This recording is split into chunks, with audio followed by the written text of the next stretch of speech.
میں سر صرف جب نائک صاحب بات کرتے ہیں تو جو 4 چیزیں آپ کے سامنے لے کے آیا ہوں وہ ضرور رکھوں گا. جی بسم اللہ الرحمن الرحیم. صدر سپریم کورٹ بار ایسوسی ایشن، لا منسٹر صاحب اور تمام میرے دوست، بات یہ ہے کہ اس وقت جہاں تک آئین کا تعلق ہے ہم ایک دوراہے پر کھڑے ہیں، اور ہم سب کو یہ بات علم ہے کہ constitution is a living document and not a dead document. جب وہ لیونگ ڈاکومنٹ ہے it has got to change in accordance with the aspirations and the prejudices of the people of Pakistan. سب سے پہلے جو آئین بنا وہ 1955 کے اندر 1956 کے اندر فروری 1956 میں 1956 کا قانون بنا، کانسٹیٹیوئنٹ اسمبلی نے بنایا.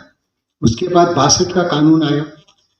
اس کے بعد 1973 کے اندر جو آج بھی قانون جو آئین رائج ہے، شہید ذوالفقار علی بھٹو صاحب کی گورنمنٹ نے with the additional assistance of the opposition of that time unanimously پاس کیا.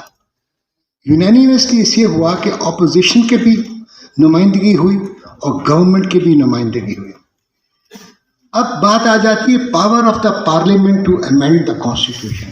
اس پر سپریم کورٹ جو اس وقت ہے وہ بھی یہ بات دیکھ رہی ہے.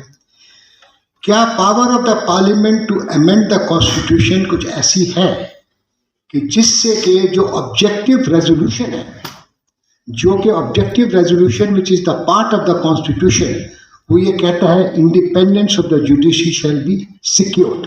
These are the words which are used in the objective resolution. اب یہ جو آئینی پیکج آ رہا ہے، یہ جوڈیشل پیکج آ رہا ہے، ہم سب بیٹھے ہوئے ہیں اور کسی کو علم نہیں ہے کہ اس میں لکھا کیا ہے. جو ساری بات آ جاتی ہے کانسٹیٹیوشنل کوڈ کے اوپر، جو کہ لا منسٹر صاحب نے ابھی بات کی کہ بار کی بھی ڈیمانڈ تھی کہ لا کانسٹیٹیوشن کوڈ ہونا چاہیے.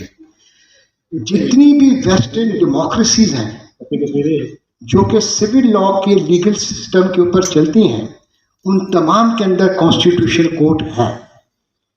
اور اب جو ایسٹرن یورپ ہیں، ان کی جو ڈیموکریسیز ہیں، انہوں نے بھی کانسٹیٹیوشنل کوڈ کے کنسیپٹ کو اپنا لیا ہے. رشیا میں بھی کانسٹیٹیوشنل کوڈ ہے، تھائی لینڈ کے اندر بھی کانسٹیٹیوشنل کوڈ ہے، انڈونیشیا جو مسلمان ملک ہے ادھر بھی کانسٹیٹیوشنل کوڈ ہے.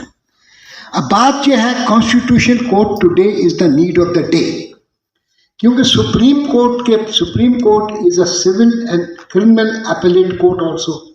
بے اندازہ مقدمات ان کے پاس بڑے ہوئے ہیں. اس کے ساتھ ساتھ جب کانسٹیٹیوشن کی انٹرپریٹیشن کی ضرورت پڑ جاتی ہے تو دن اور ہفتے لگ جاتے ہیں، اور تمام مقدمات جو ہیں سول اور کرمنل کے جو آرڈینری لٹیگنٹ ہے وہ سفر کرتا ہے.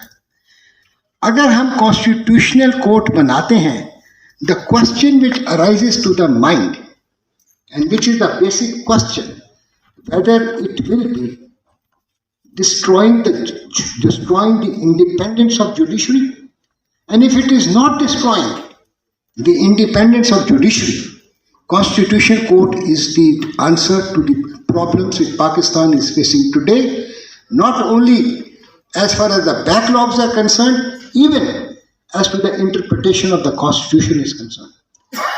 مگر اگر یہ حکومت وقت، with due respect to the law minister، اگر حکومت وقت یہ پہلا ڈرافٹ، یہ بات انہوں نے صحیح کی، جب تک کہ کیبنٹ اپروو نہیں کرے گی under the rules of business of 1973، یہ کوئی بھی لیجسلیٹو بل ہو وہ پارلیمان کے پاس نہیں آ سکتا.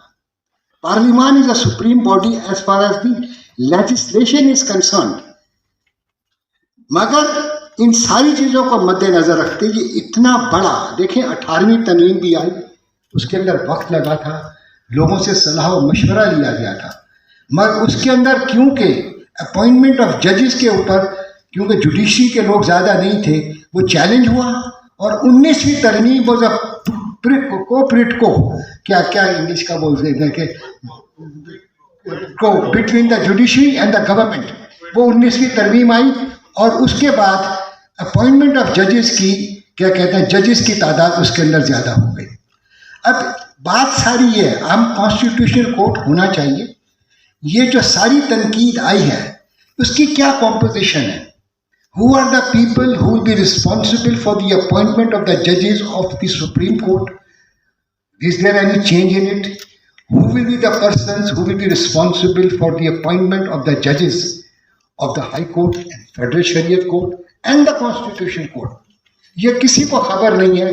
اور میں سب لا منسٹر صاحب سے میری ریکویسٹ ہوگی آپ اپنے مسودے کو فائنل شیپ دے دیں اور جو اسٹیک ہولڈرز ہیں پاکستان بار کاؤنسل ہے, سپریم کورٹ بار ایسوسیشن ہے, ان کو آپ دیں. یا ایک ہم کو چاہیے صدر صاحب کھڑے ہیں, ہم سے ایک صدر صاحب بیٹھے, ہم مل کر پاکستان بار کاؤنسل اور supreme court bar association are the stakeholders in the amendment of the constitution. They are the stake holders.